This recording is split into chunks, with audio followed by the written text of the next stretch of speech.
Vicente.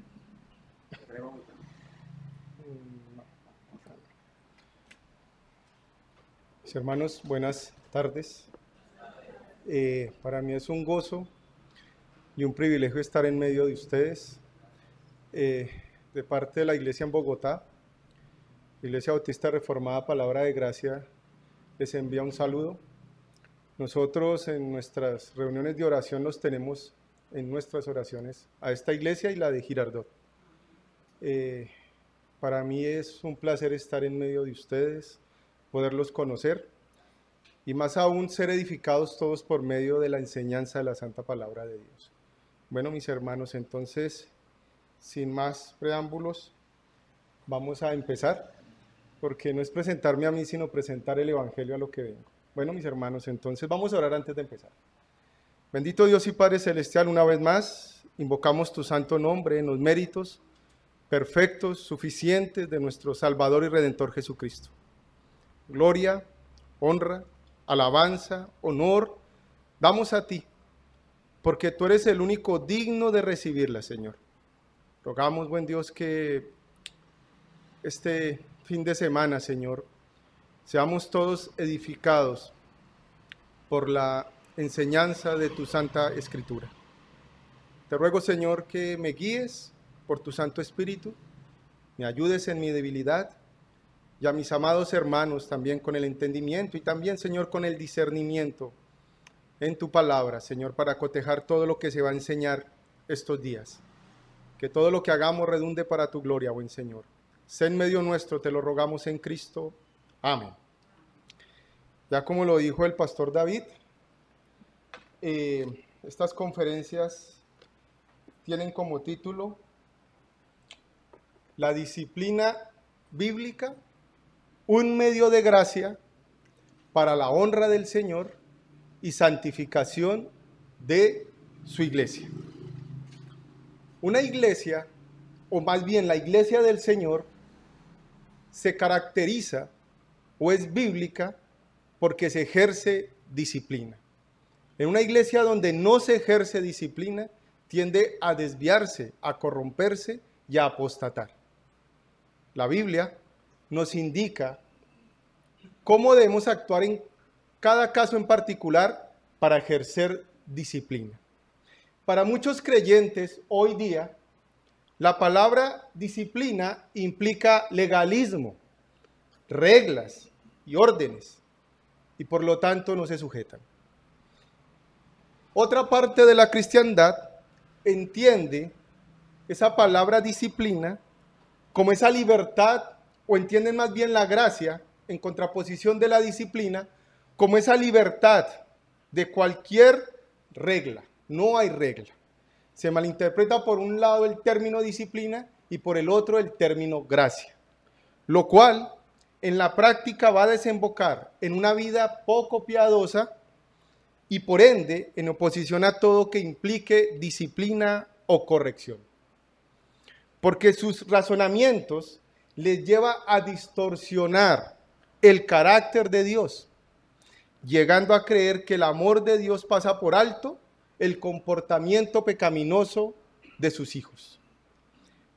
Pensar de esta manera es desfigurar el propósito de la disciplina y de la gracia divina, perdiendo de vista que esa gracia que nos trajo salvación también en algún momento de nuestro peregrinar como creyentes va a ser dispensada para disciplinarnos, para corregirnos en nuestro andar por las sendas de la santidad.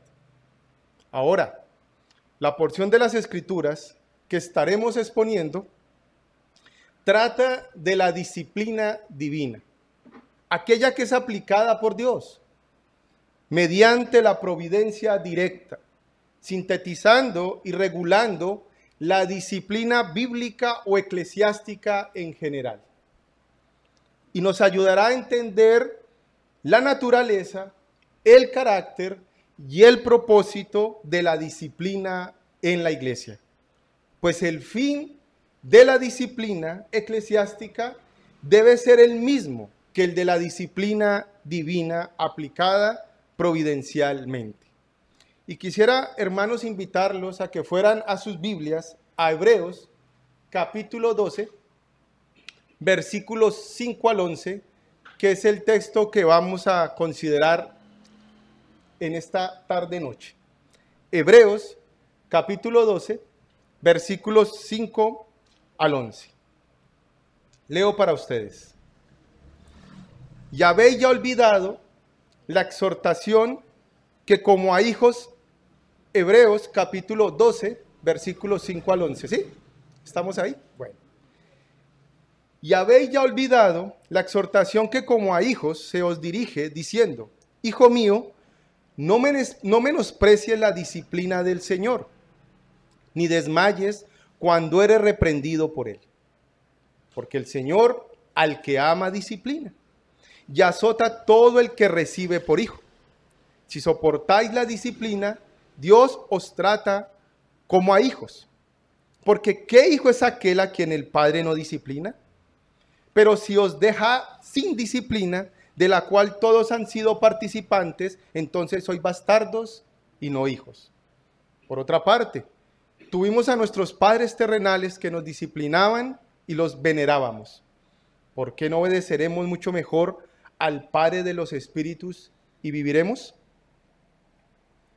Y aquellos, ciertamente, por pocos días nos disciplinaban como a ellos les parecía. Pero para lo que nos es provechoso, para que participemos de su santidad.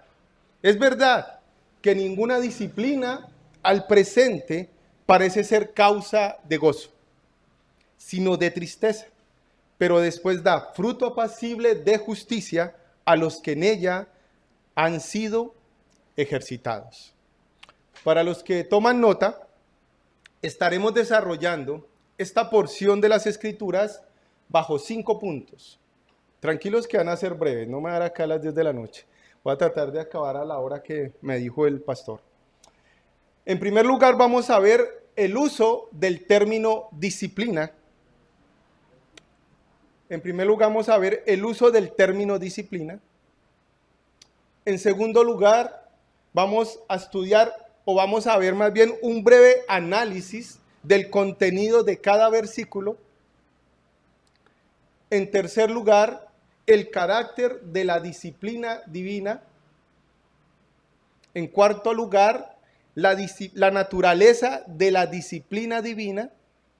Y en quinto lugar, actitud de los creyentes ante la disciplina divina. Vuelvo y le repito. En primer lugar, vamos a ver uso del término disciplina. En segundo lugar, un breve análisis del contenido de cada versículo. En tercer lugar, el carácter de la disciplina divina. En cuarto lugar, la naturaleza de la disciplina divina. Y en quinto lugar, actitud de los creyentes ante la disciplina divina. Empecemos con nuestro primer punto, el uso del término disciplina. Y estaremos viendo el uso del término disciplina desde la perspectiva del Antiguo Testamento como desde la perspectiva del Nuevo Testamento. En el Antiguo Testamento, las palabras hebreas para describir la disciplina son yazar y musar. Y esas palabras se han traducido a nuestras Biblias, al español, como castigo, corrección y enseñanza. Ahora, es interesante notar el uso que el Antiguo Testamento le da a esas palabras. Por ejemplo, la palabra hebrea yazar da la idea de castigar literalmente con golpes o figurativamente con palabras. Y denota amonestación, azotar, castigar, corregir, dirigir, enseñar, escarmentar e instruir. Eso es lo que denota esta palabra en hebreo. Y este verbo es usado con dos sentidos. El primero es castigar y el otro enseñar. Los dos aspectos son presentados en las Escrituras, en términos de Dios y de los seres humanos. Vamos por un momento a Deuteronomio, capítulo 4, versículo 36. Deuteronomio, capítulo 4, versículo 36. Dice: desde los cielos te hizo oír su voz para enseñarte, y sobre la tierra te mostró su gran fuego, y has oído sus palabras de en medio del fuego. En el contexto de este capítulo, el capítulo 4, Moisés está dando instrucciones al pueblo de Israel a obedecer los mandamientos de Dios. Esos que recibieron en el monte Sinaí, como señal del pacto de Dios con su pueblo. Pero lo interesante en este pasaje es que él usó la palabra yazar.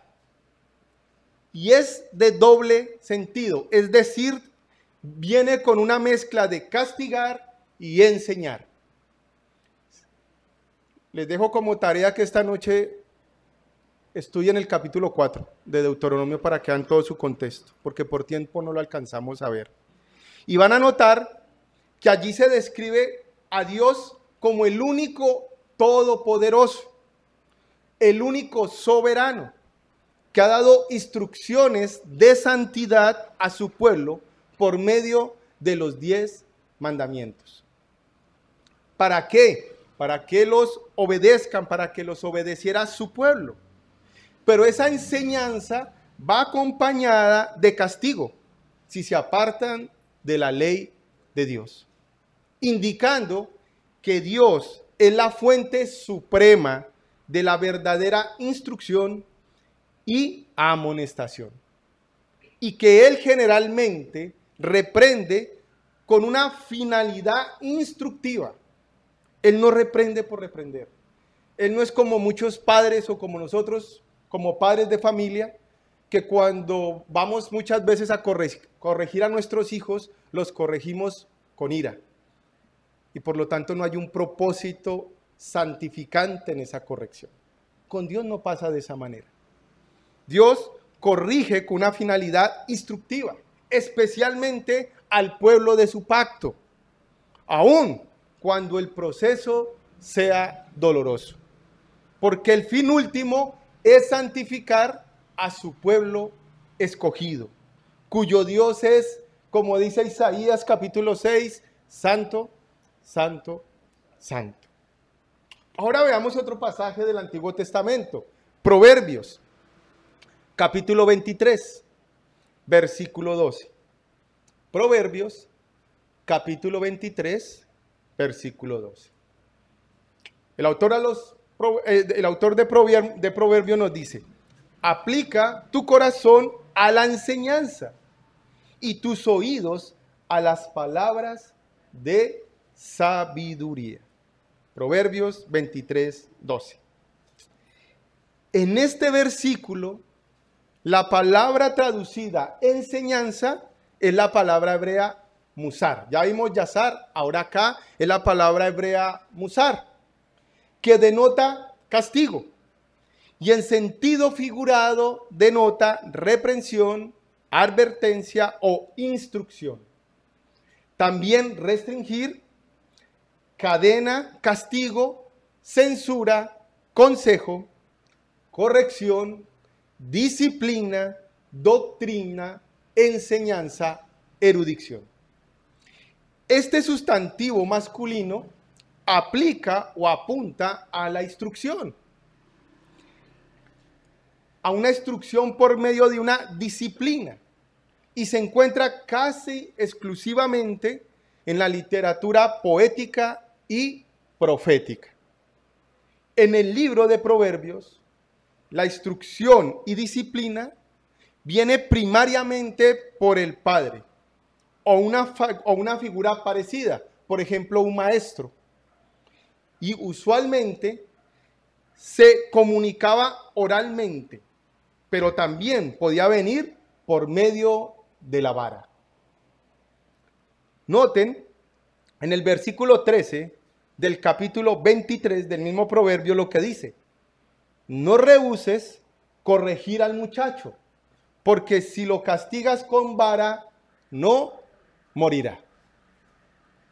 En este versículo, la palabra traducida corregir es la misma palabra hebrea del versículo 12, o sea, musar, que se tradujo como enseñanza.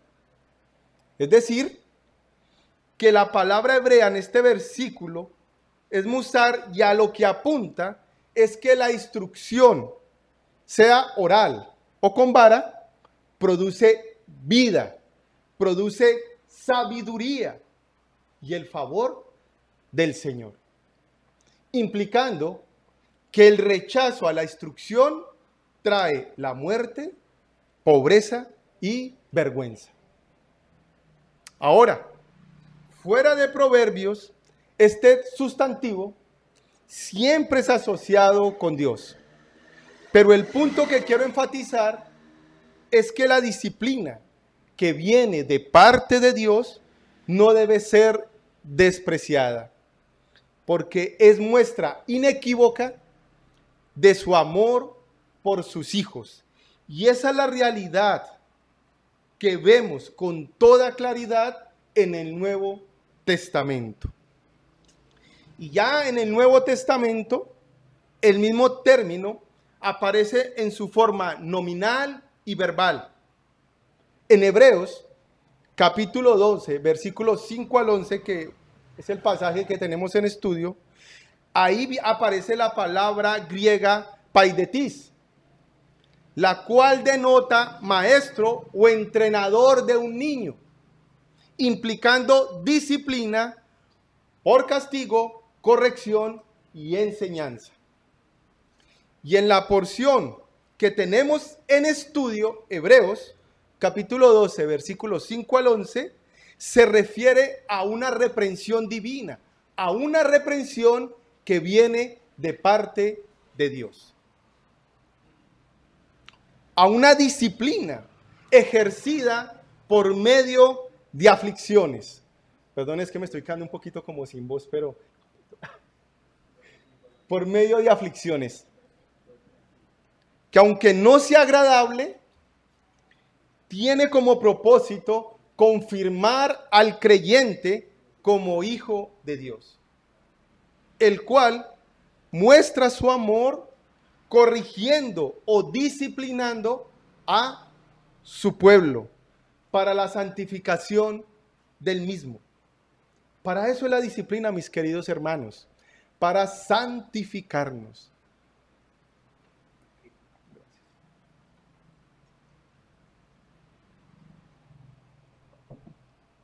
Es para nuestra santificación, para corregir esos lastres de nuestra naturaleza caída y de la cultura caída donde nosotros nos hemos desarrollado. Porque nosotros debemos preguntarnos eso. ¿Por qué hablo de esta manera? ¿Por qué pienso de esta manera? ¿Por qué actúo de esta manera? Porque nosotros somos hijos de nuestra cultura. En este caso somos colombianos. Y como colombianos tenemos una particularidad, ¿cierto? Pero aparte de eso, por ejemplo, ustedes son del Espinal.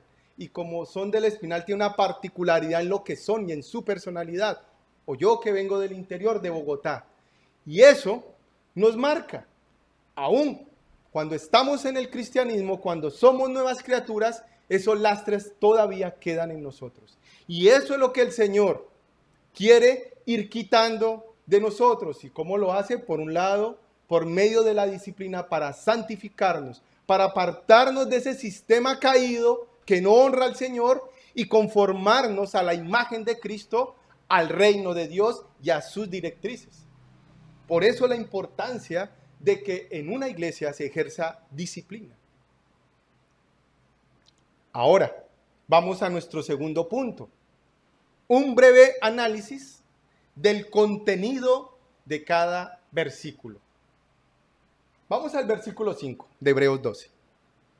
Dice, y habéis ya olvidado la exhortación que como a hijos se os dirige, diciendo, hijo mío, no menosprecies la disciplina del Señor, ni desmayes cuando eres reprendido por él. La oración, ya habéis olvidado la exhortación, implica que la disciplina fue determinada y anunciada con anticipación, como parte del trato de Dios con su pueblo. Los versículos 4 al 6 de Hebreos son una referencia tomada de Proverbios capítulo 3, versículos 11 y 12. Vamos por un momento allí. Proverbios capítulo 3, versículos 11 al 12. Leo, versículo 11 de Proverbios 3. No menosprecies, hijo mío, el castigo de Jehová, ni te fatigues de su corrección, porque Jehová al que ama castiga, como el padre al hijo a quien quiere. En estos versículos se observa un padre enseñando a su hijo que la corrección o castigo es una muestra del amor de Dios hacia sus hijos. Y que un padre que ama a sus hijos o que ama a sus hijos lo va a disciplinar. Desafortunadamente hoy en nuestros días, en esta cultura, cuando dicen que no debemos disciplinar a nuestros hijos desde parte de la psicología porque vamos a truncar su libre desarrollo. Eso es una mentira del diablo. Eso es falso, totalmente falso. Porque la realidad que vemos es que si no se corrige a un hijo, se va a desviar muy rápido. Padre que está acá, y acá hago un paréntesis. Si usted ama a su hijo, debe disciplinarlo en la palabra, y a veces va a tocar con vara, dependiendo la edad. Cierro el paréntesis. Estamos en este versículo, ¿cierto? Y acá nos dice que un padre que ama a su hijo lo va a disciplinar. Y el autor a los Hebreos, inspirado por el Espíritu Santo, toma este pasaje del Antiguo Testamento y lo aplica a los creyentes del Nuevo Testamento. ¿Con qué fin? Con el fin de exhortarlos a seguir en la fe sin desmayar, a pesar de las tribulaciones, que era lo que estaba pasando en el contexto de la carta a los Hebreos.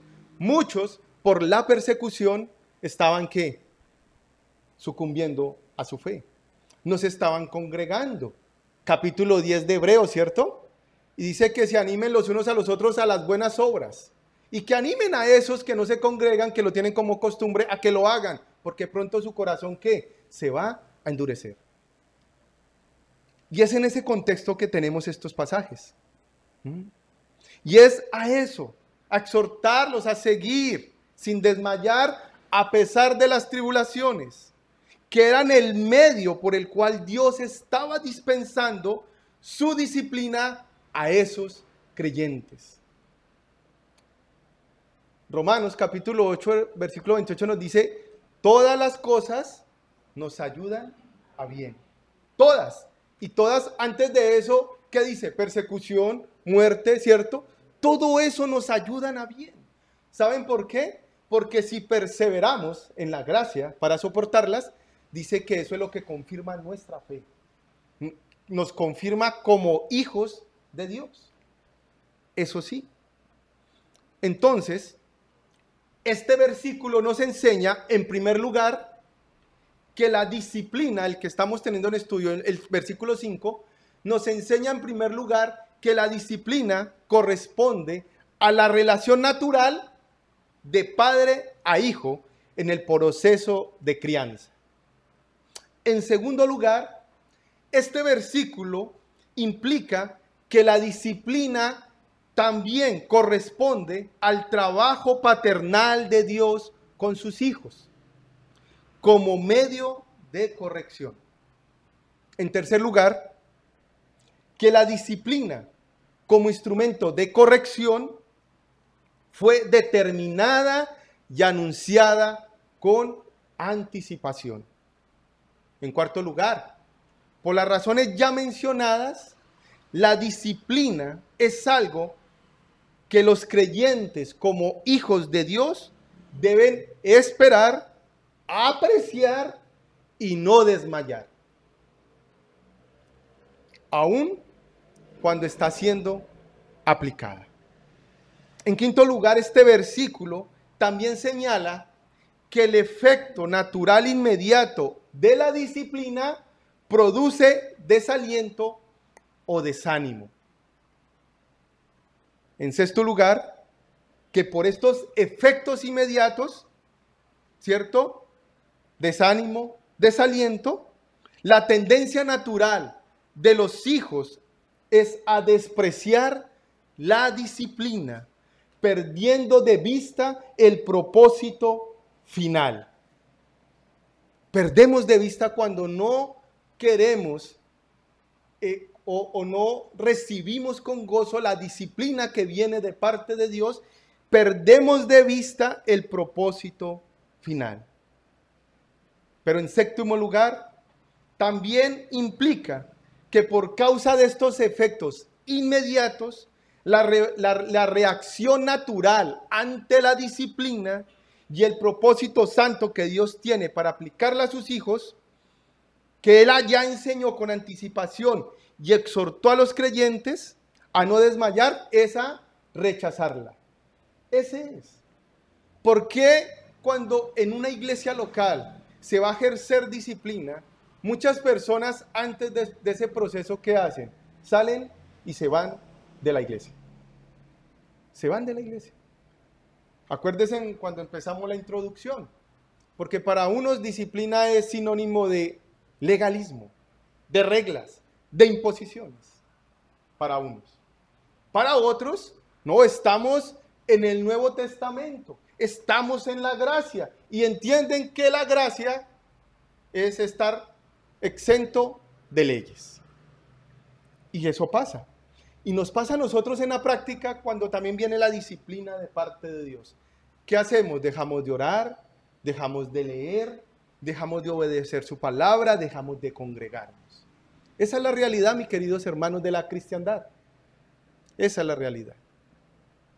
Ahora, versículo 6. Porque el Señor al que ama disciplina y azota a todo el que recibe por hijo. Voy a volver a leer. Porque el Señor al que ama disciplina y azota el que recibe por hijo. Tres enseñanzas encontramos en este versículo. Primera, que la disciplina generalmente está acompañada de una corrección. En segundo lugar, que el que es objeto de la disciplina divina es porque Dios lo ha recibido como su hijo. Y en tercer lugar, que la disciplina es una expresión del amor de Dios hacia los que Él ha adoptado en Jesucristo como hijos suyos. Voy a volver a repetir para los que están tomando nota y de pronto no alcanzaron. Primero, que la disciplina generalmente viene acompañada de corrección. En segundo lugar, que el que es objeto de la disciplina divina es porque Dios le ha recibido como su hijo. Y que la disciplina es una expresión del amor de Dios hacia los que Él ha adoptado en Cristo como hijos suyos. Ahora pasemos al versículo 7. Nos dice, si soportáis la disciplina, Dios os trata como a hijos. Si soportáis la disciplina, Dios os trata como a hijos. ¿Por qué? ¿Qué hijo es aquel a quien el Padre no disciplina? Este versículo implícitamente enseña 4 realidades. Primera, que existe una tendencia natural en los creyentes a evadir la disciplina. Existe una tendencia natural en los creyentes a evadir la disciplina. En segundo lugar, que es responsabilidad de los creyentes como hijos de Dios asumir la disciplina cuando Dios determina ponerlos bajo ella. En tercer lugar, el creyente debe dar por sentado que la disciplina corresponde al trato natural de la relación padres e hijos. Y en cuarto lugar, que lo natural y correcto es que un padre no deje a sus hijos sin disciplina. Vamos al versículo 8. Pero si se os deja sin disciplina, de la cual todos han sido participantes, y esto es muy importante, entonces sois ¿qué? Bastardos y no hijos. ¿Sí estamos entendiendo el punto de la disciplina, mis amados hermanos? ¿O no me han entendido nada? ¿Sí estamos entendiendo el punto? Este versículo ratifica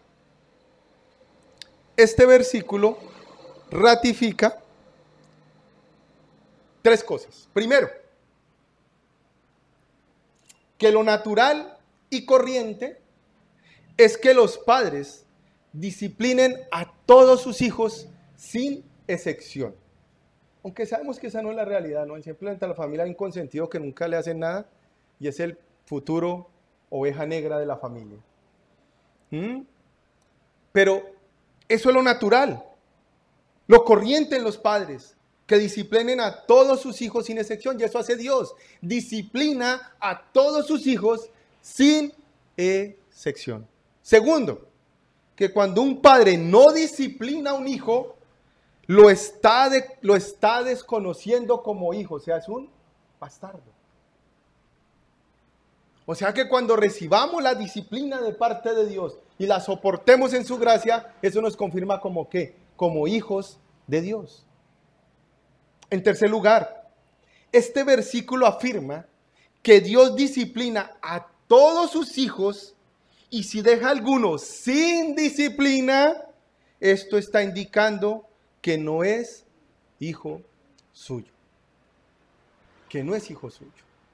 Hay muchos que están en la iglesia que dicen ser creyentes y hacen una cosa y hacen otra contraria a la ley de Dios, contraria a los estatutos del Señor, y como nunca les pasa nada, siguen en eso y no tienen temor de Dios y creen que van para el cielo. Pero no es así, porque tengamos temor cuando pecamos y no recibimos disciplina. Eso quiere decir que estamos abandonados, que Dios no está. Porque si pecamos, si Dios saca a la luz el pecado y nos corrige y nos disciplina, es para salvaguardarnos y para corregirnos y para confirmarnos como hijos. Como hijos. Ahora vamos al versículo 9. Por otra parte, tuvimos a nuestros padres terrenales que nos disciplinaban y los venerábamos. ¿Por qué no obedeceremos mucho mejor al Padre de los Espíritus y viviremos? En este versículo el autor muestra 4 cosas. Primera, que él y sus destinatarios originales fueron disciplinados por sus padres. En segundo lugar, les recuerda que aun cuando los disciplinaban, los honraban obedeciéndolos. En tercer lugar, les dice de manera retórica que si es justo honrar a nuestros padres terrenales, obedeciéndoles cuando los disciplinaban, cuánto más justo y loable es aceptar y obedecer la disciplina de Dios, porque la disciplina de Dios produce vida en sus hijos. Y en cuarto lugar, implica que rehusar la disciplina divina trae muerte. Trae muerte. Versículo 10. Y aquellos ciertamente por pocos días nos disciplinaban como a ellos les parecía. Pero para lo que nos es provechoso, para que participemos de su santidad. Este versículo establece la diferencia entre la disciplina de Dios con sus hijos y la disciplina de los hombres con los suyos. Y enseña, en primer lugar,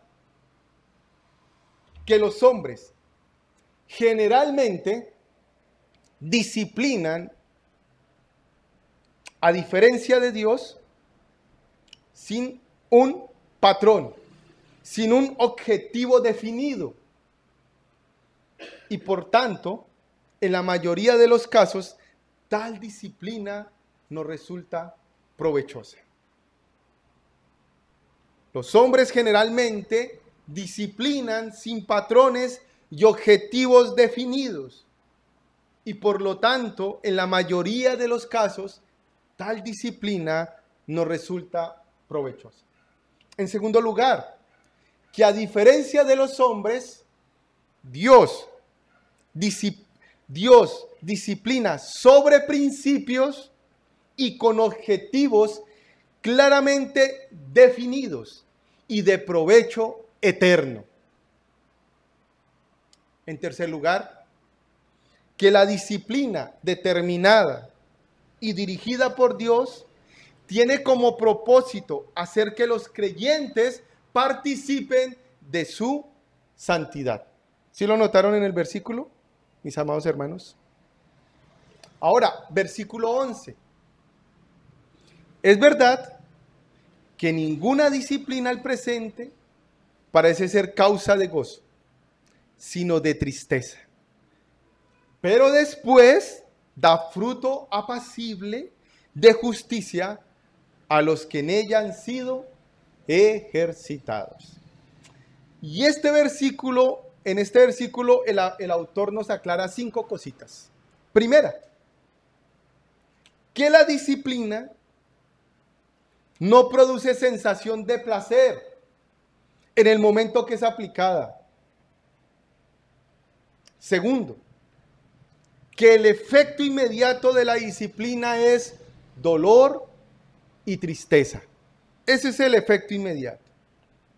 Tercero, que por causa de ese efecto inmediato, la disciplina parece contraria a la felicidad, pero que ese dolor y tristeza es pasajero, nos dice el texto.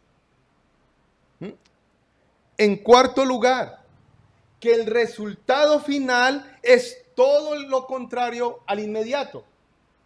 Porque inmediato es ¿qué? Tristeza, dolor, pero el resultado final es contrario. Y en quinto lugar, que todo creyente es ejercitado en la disciplina,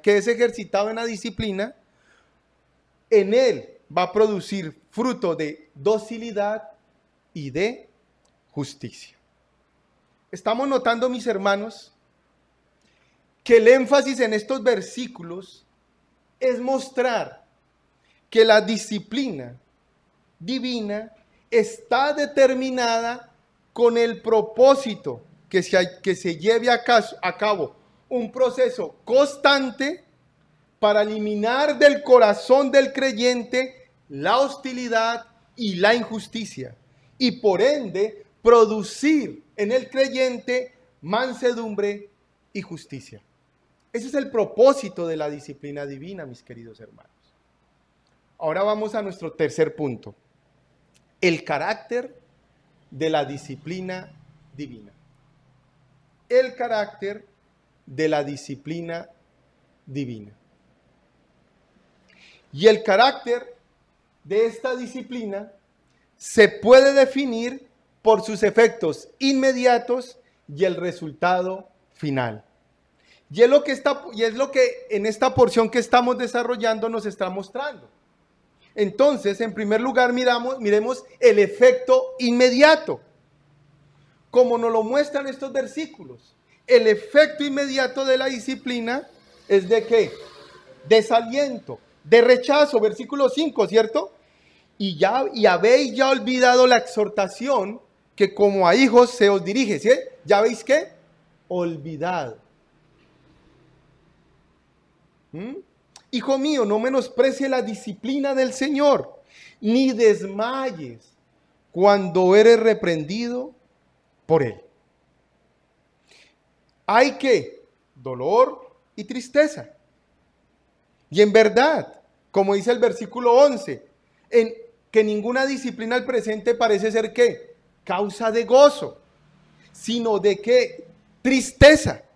Pero después da ¿qué? Fruto apacible de justicia a los que en ella han sido ejercitados.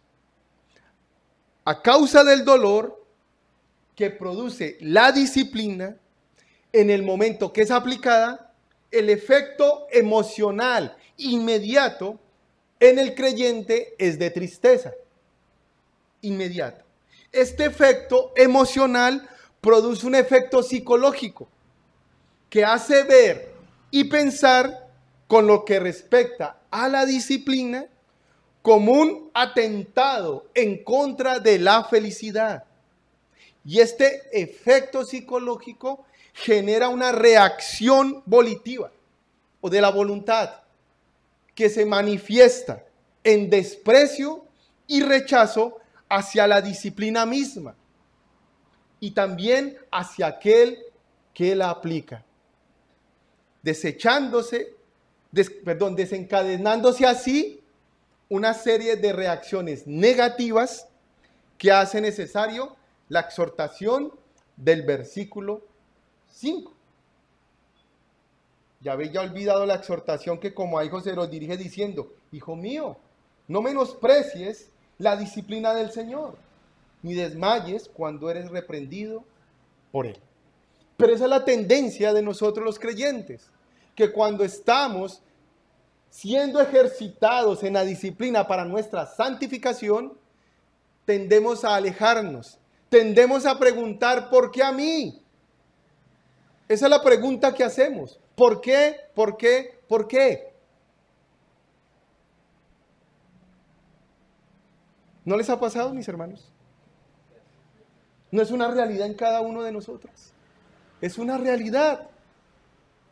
Y comenzamos a hacer preguntas y comenzamos a preguntarle a Dios. ¿Sí? Como eso nos desvía, nos ya por el camino que no es o nos dirige por el camino que no es y terminamos desanimándonos, endureciéndonos y apartándonos.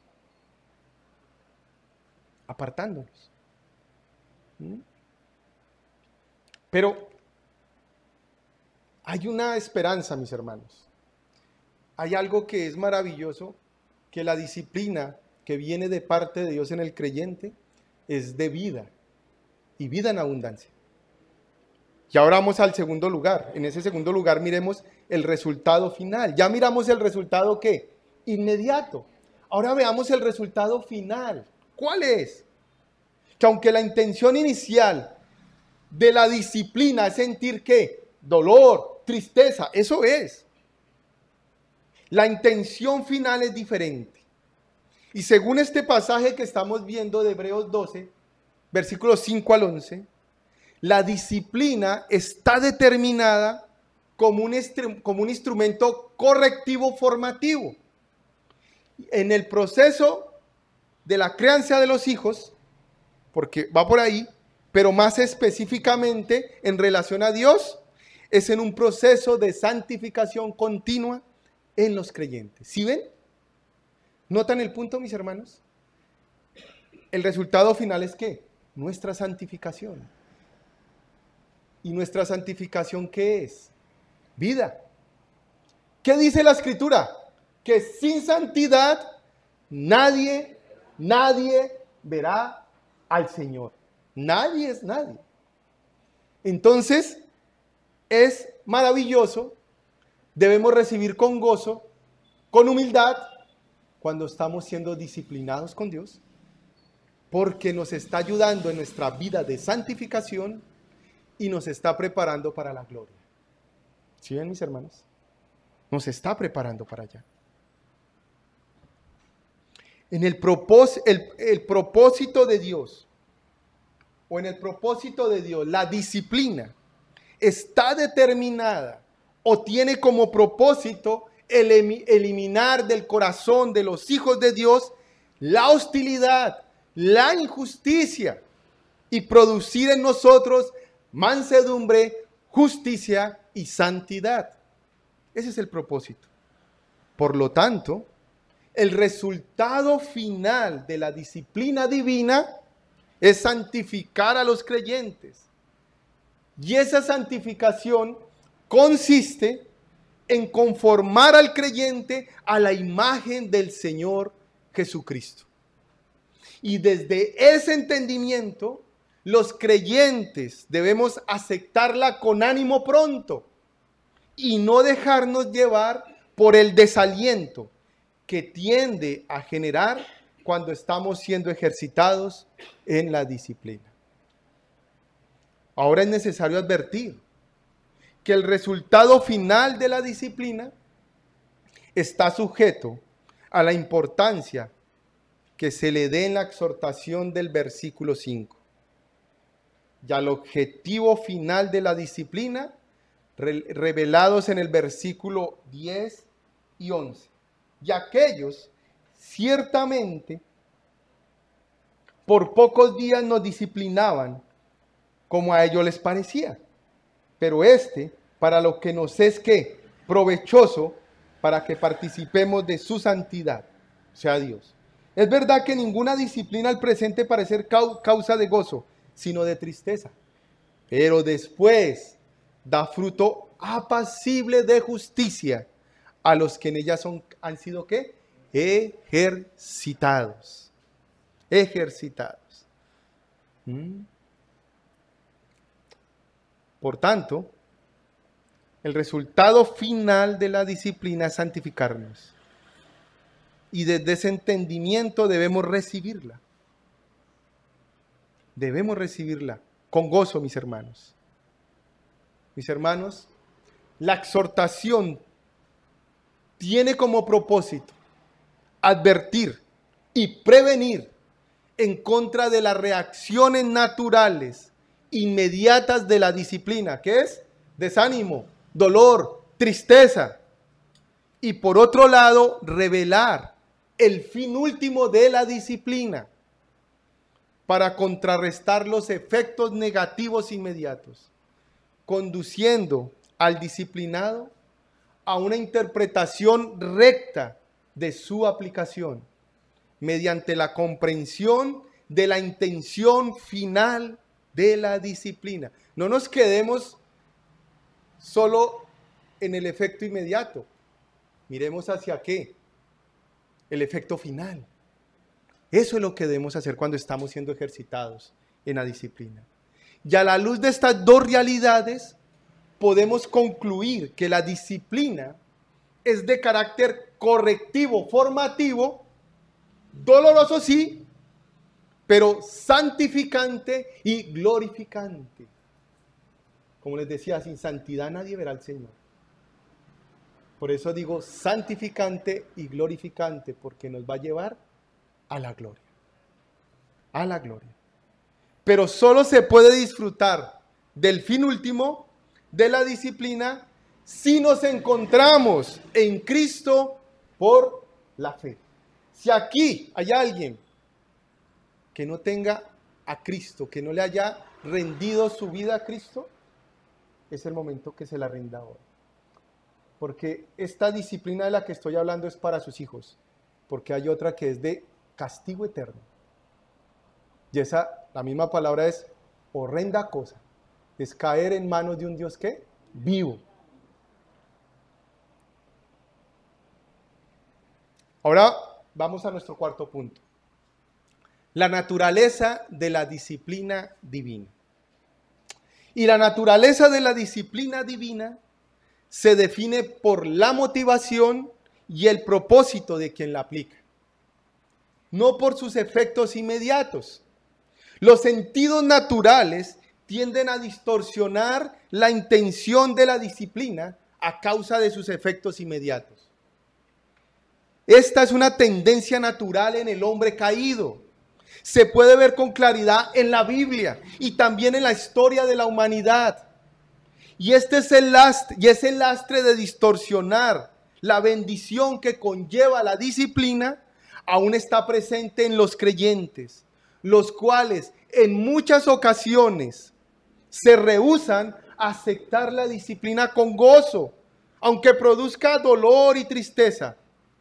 Es más, ese lastre nos lleva a dudar del amor de Dios hacia sus hijos. Muchas veces no han dudado del amor de Dios hacia usted cuando está siendo ejercitado en la disciplina. Yo diría que sí. Y nos lleva a eso, a dudar del amor de Dios. Y se pierde de vista que la Escritura da por sentado que los padres disciplinan a sus hijos porque los aman.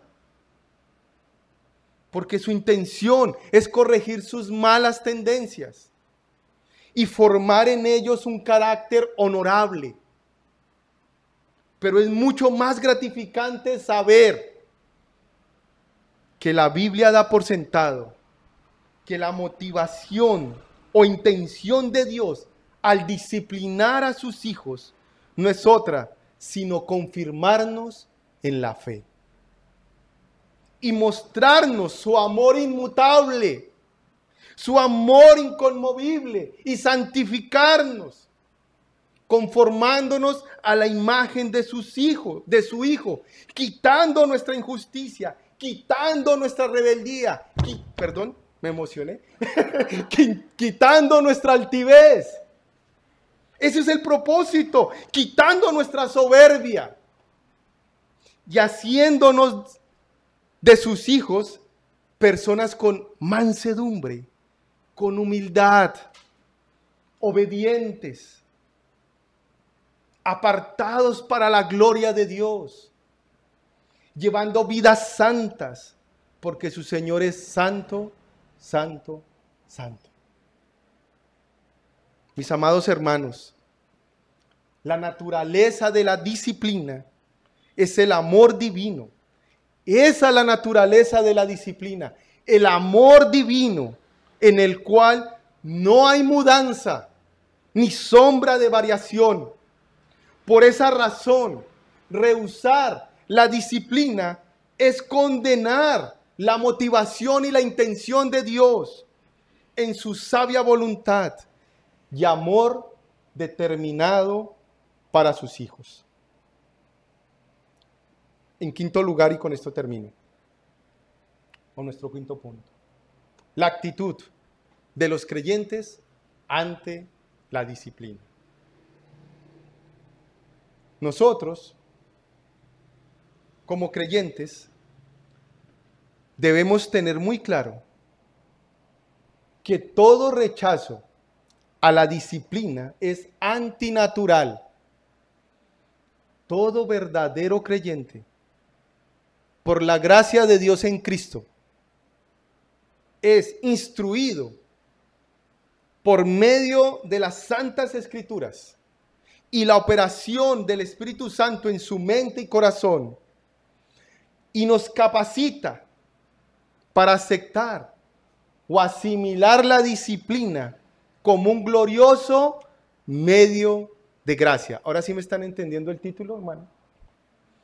Como un glorioso medio de gracia que nos conducirá día a día a conformarnos a la imagen de nuestro Redentor y Salvador. Por tanto, todo aquel que se considere hijo de Dios debe tener presente, debe saber y debe esperar que en algún momento de su peregrinar por este mundo caído se encontrará cara a cara con la disciplina divina. Y en ese mismo momento debe rogar al Dios de gracia que le dispense de su gracia para apreciar esa disciplina y no desmayar cuando ésta está siendo aplicada. Teniendo la certeza, mis hermanos, que nada ni nadie lo separará del amor de Dios que es en Cristo Jesús, Señor nuestro. Y que al final de la disciplina podamos decir con el salmista, bueno me es haber sido humillado para que aprenda tus estatutos. Mis hermanos, nosotros debemos entender que el Señor al que ama, disciplina, y azota al que tiene por hijo. ¿Por qué? Porque nos ama. Y es un amor inquebrantable, es un amor eterno, es un amor inconmovible, porque nosotros estamos escondidos en Cristo. Oremos. Buen Señor y Dios, una vez más venimos delante de ti en el nombre y en los méritos perfectos y suficientes de nuestro Señor Jesucristo. Pedimos perdón, Señor, porque muchas veces perdemos de vista el resultado final de la disciplina, porque nos quedamos en el efecto inmediato, el cual produce dolor y tristeza. Perdónanos, Señor, porque muchas veces rehusamos a tu disciplina y aún más te hacemos reclamos del por qué estamos atravesando por momentos o circunstancias difíciles que en muchos casos son porque tú nos estás santificando, o en la mayoría de los casos, Señor. Perdónanos, por favor, Señor, por quedarnos en la tristeza y en el dolor y perder de vista que la disciplina produce gozo, que la disciplina es gratificante, santificante y glorificante. Oh, buen Dios, te rogamos que en tu gracia nos ayudes a recibirla con gozo, que en tu gracia nos ayudes a soportarla con humildad, con valor, dependiendo de ti, en obediencia a ti, Señor. Pero también, Señor, te rogamos que nos ayudes a que cuando estemos experimentándola, como un cuerpo nos ayudemos el uno al otro, a sobrellevar las cargas los unos de los otros, y en cuanto a la disciplina, ayudarnos los unos a los otros, Señor. Al amor y a las buenas obras, como dice el autor a los Hebreos. Y buen Señor, te rogamos que tu palabra, la cual fue expuesta hoy aquí, se ancle en nuestras mentes y corazones, Señor. Y que buen Dios cumpla el propósito por el cual hoy tú has permitido que se exponga, que no es otro que santificarnos y conformarnos a la imagen de tu Hijo Jesucristo. Gloria, honra, alabanza y honor sean a ti por Jesucristo. Amén. Muchas gracias, mis queridos hermanos.